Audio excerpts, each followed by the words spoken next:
Hey everyone, what is going on? Elvis here, and welcome to my brand new series, the Lost Ark and Lineage Eternal podcast. Now, this has been in the works for a while now. This had to happen.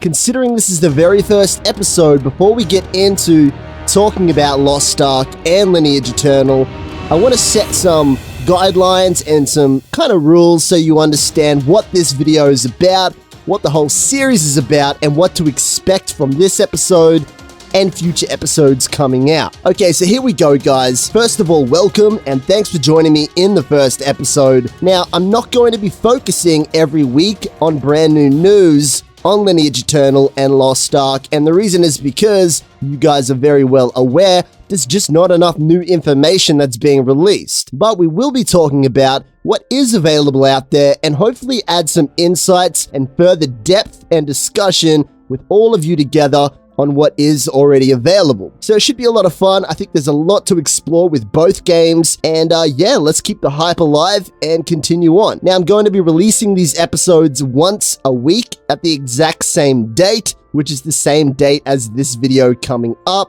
pending some kind of, emergency or something like that, and the video doesn't come up for whatever reason. But this will be a weekly thing, so I recommend that you subscribe. Let's get started with the very first episode. Here we go. Now, the very first topic that I wanted to talk about today is Lineage Eternal and just how old this game actually is, because a lot of us have been waiting for a long time, but it's very easy to let time slip away and realize just how long this game has been out there.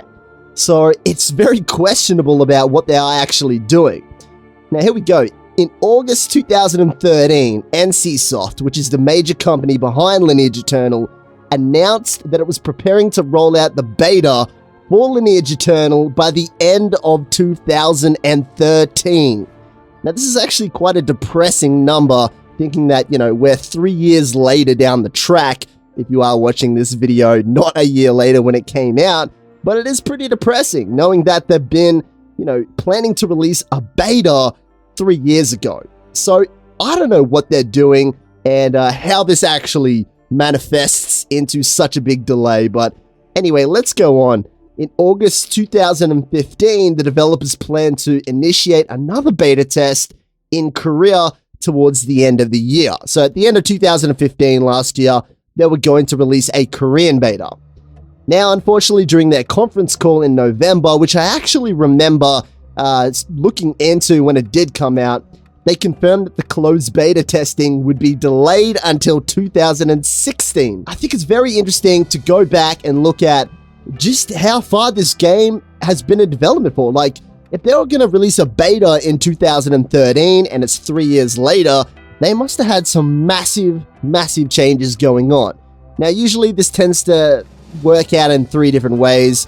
Internal troubles, like the director turns out to be bad or taking the game in the wrong direction. Number two is that they ran out of funding as a company and they needed to hold back for a while. Or number three, the game wasn't ready enough to be produced into a beta. But I feel like this is a cop-out for number three because, it's been 3 years since and they still haven't. So I'm going to rule that one out. The last thing that I can possibly think of is that they're waiting for the right time to actually release it. Now, I still think this is a cop-out as well, considering it is 3 years later. Waiting for how long does it take, Maybe they were trying to compete with things like Diablo 3 and also Path of Exile and realize, the hype's very strong with these games.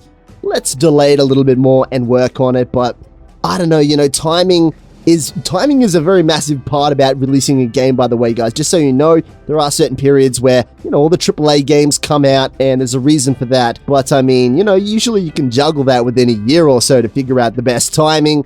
And if they're serious about the game that they're working on, then they shouldn't have to worry about the competitors other than a small strategic move, like I said, to release at a certain date, like, just before Christmas or just before school holidays when they know that they're going to make sales. Anyway, now let's talk about Lost Ark here and Lineage Eternal together.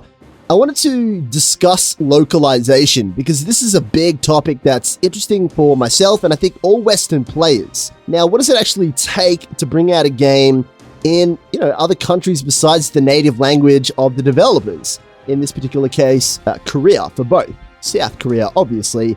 Imagine the North Korean version of an action RPG. Holy shit, that'd be funny. It'd be like Tetris, I swear. But anyway, enough ripping on North Korea. Let me talk about localization. So usually there's 4 things that they have to kind of tackle. And one of them is servers. Being able to afford servers. What we've found is that they get cheaper and cheaper as time goes past. And I mean, the amount of money that they spend on developing these games, and by all means, none of this stuff is cheap, by the way, but the sheer amount of money that they spend on actually bringing these games to life, things like servers aren't a big issue. But when it comes down to it, are they going to commit to a server for long periods of time? For example, let's say they invest in a North American server. It seems pretty legit. But on the other hand, if they say, yeah, we're going to invest in an EU server or maybe, a server in Brazil, can we afford to do this for the next 4 or 5 years? So that's one critical factor that they need to take on board, definitely. But, servers, like I mentioned, they're getting cheaper and cheaper every single year. And it's less of an inconvenience like it used to be anyway. I mean, come on, guys. It's 2016. They can afford it. Trust me. Now, the other part about localization tends to come through things like game change. In other words, like different mechanics appeal to certain people. And they tend to tweak like pacing of the titles and that kind of thing. Usually, this doesn't actually happen in MMOs. It tends to happen in single-player games only. So I highly doubt that this is going to be a thing, Let's say they got a Chinese version of the game and then a Western version of the game. Now, Diablo 3 actually went down this path a little while ago when it comes to the business model. Correct me if I'm wrong, but Diablo 3 is free in China, isn't it? I'm pretty sure it is. But anyway, enough about that game. Let's continue on. Now, the third thing is the business model. Now, this is a big deal because coming from someone from the West, I actually much prefer a specific type of business model. I recently talked about Tree of Savior, and I look at things like Black Desert Online. And these games one's a good business model and one's not. Now, when it comes to the West, a lot of players tend to just want to pay for the game, and that's it. You pay for what you get, and then you play it. But on the other hand, it's not unusual. In fact, it's kind of the norm to release a game that's free to play with in-game perks. Sometimes they're done very well. For example, Heroes of the Storm. I'm a huge fan of that business model. You can download that game and play it, but if you get committed to a character, you can actually purchase cosmetics and that kind of stuff. A fantastic business model, and it's not intrusive in any way at all. But when you have things like speed buffs to your movement speed, mounts that make you go quicker, all of this crap, I don't think that's going to cut it in the West. They can pull this off. They can actually do this if they want, but it's going to burn a lot of players and it's going to hurt the game long term as well. We know MMOs have been dying for a very long time now and are actually dead. A good example of this is Blizzard canceling their recent MMO. I feel like that had more to do with timing when it comes to the actual consumer, what we want as players, less so of, the game, maybe it wasn't that good or something like that, or the idea wasn't that good. It was definitely had to do with the fact that it's an MMO and, releasing it right now would be silly. That's just my opinion, by the way, guys. Yeah, the business model is a big friggin' factor. I would love to be able to pay $60 for this game and just play it. And that's it. There's no other in-game advantages. And yeah, that's going to be fantastic. On the other hand, subscription model, that's a little bit less to me than, not less as in monetary value, but like less value. Like I'd rather pay $60 than say $15 a month for a premium subscription or something like that. But in saying that, if they are going to do the subscription model, that's totally okay too, as long as they don't introduce in-game purchases and try and upsell convenience, which is also a power. So it really is pay to win when they do that kind of stuff. Let's see how it all turns out. I mean, it's going to be very interesting for both games, I think. Lost Ark and Lineage Eternal, I reckon that they're both going to have the exact same business model. And I think that they know exactly what it is right now, and it won't be a coincidence either. These guys know, they understand, they do a lot of market research on how to properly release a game into different regions. So they're going to know exactly what they have to do. And if they go about it the wrong way, then, yeah, I don't know, it's going to suck. Now, the last thing, of course, is super simple. Language. They can't stuff up the language, It's going to translate so we can all read it, and you also have to understand that there's voice acting, and there's also, like, audio in the game as well that goes beyond the typical voice acting of, say, speech. For example, when you're talking about quests and that kind of stuff, there's like struggle sounds. When a player gets hit, they tend to be even different at that small of a level. You know what I mean? Like if you ever watch like Street Fighter or something like that, when they get hit, it's like an Asian influenced title. Yeah, even that kind of stuff. It's different. It's so subtle, but all of this stuff has to get factored in when it does come to language. So that's pretty much what it takes for localization. A lot of extra work. If they're going to support 10 countries or 16 countries, or at least like broader language regions, then yeah, it's going to cost them a lot. It's going to take a lot of extra time and effort. But I really think that both companies can afford to do this just by looking at these games in general. Like the quality of both Lineage Eternal and Lost Ark, the amount of money that they've spent on this is just insane for both titles, in my opinion. Mentioning back earlier, August 2013, that's when they announced the beta. Like they've had staff working on this for 3 years since they got the game all the way to beta. Like, oh my goodness, they must have spent... I can't even imagine the money that they spent. Although, I don't know how much coders get paid in Korea. I'm assuming it's probably standard. You know what I mean? Like, nothing, too cheap or anything like that. It's a standard skill, I'd imagine. Maybe a little bit cheaper in certain areas, based on my experience anyway from traveling and talking to other designers, by the way. Anyway. Alrighty, so let's continue on. I wanted to throw back here to Lineage Eternal, because it's really good to learn about a game that's coming out in the future if you base it on what came out in the past. Now, Lineage Eternal 2 had obviously over 30 different classes. Now, I think one of you actually said 55 classes once in a comment, but I don't know if you're talking about Lineage, the original, but yeah, I don't know what you guys are on, but yeah, there's a lot of classes either way. Now, this might be why it's taking so long for Lineage Eternal. If they're going to match up to the previous title, then they obviously have to, they don't have to directly compete and have as much, but they definitely got to have a lot of classes.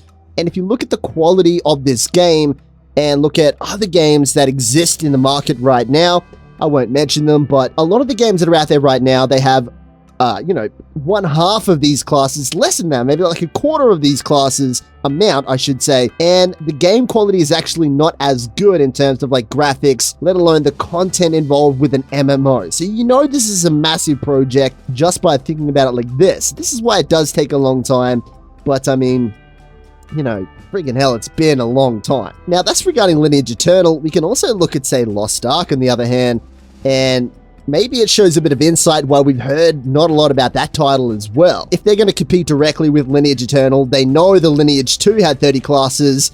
Lost Ark has 7 classes that we know of right now, and a couple of new things as well, which I'll jump into in a second, but they know that if they're going to compete with these guys, they can't fall short. So they must have like a internal battle going on, like, oh, we have to have more classes, we got to bring out new stuff. But then again, these classes were announced a long time ago as well. I think 2014, with 2014 or 2013, I can't remember now, but a long time ago, let's just say that. Now, the class system I've noticed in Korean games is very different when it comes to, say, Western titles, because over here, when you choose a class, it basically means that, here's a character that you're going to play, a whole playstyle, and you are now committed to it, and that's it. You can upgrade in more depth on that class, but that's generally how it is.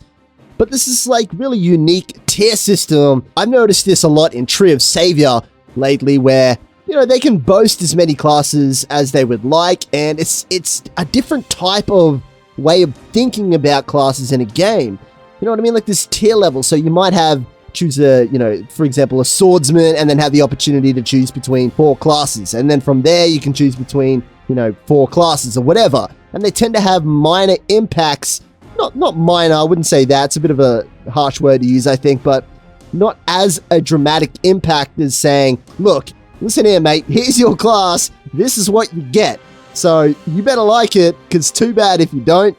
You better make another character. So it is very spread out and stretched out, in my opinion. Yeah, that's kind of what I've noticed anyway. Do you guys know what I mean with this? It's just a very unique system, and I'm not fully into it 100%, but I mean, let's see how it turns out, because with Lost Ark and Lineage Eternal, I mean, it could go both ways. We'll have to wait and see. I get a feeling they're going to go for this spread out tiered system for Lineage Eternal, but I feel like Lost Ark might go down more of a Diablo-style path where, you know, you choose a class.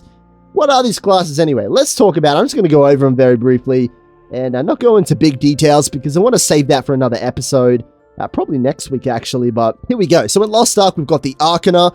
They use the roulette system where you have cards, and it's kind of like a RNG type character where, you know, if you're going to pull out a certain skill, there is a lot of random elements around it. It's very cool. The Demon Hunter is like the multi-weapon player. So you've got 3 different weapons that you can use. And I remember when I very first made, I think it was one of my first Lost Ark videos, I got this wrong. I said there was 2. And you guys still come down. Every now and then I still get a comment. It's like, man, you got it wrong. So, yeah, don't worry. I figured it out probably the day after, and I've been paying the price ever since with comments. Now, we've also got the Battle Master, which has an elemental system. We've got the Warlord, who has a lance rifle. Now, this is another topic that I want to talk about, and I've actually spoken about it before.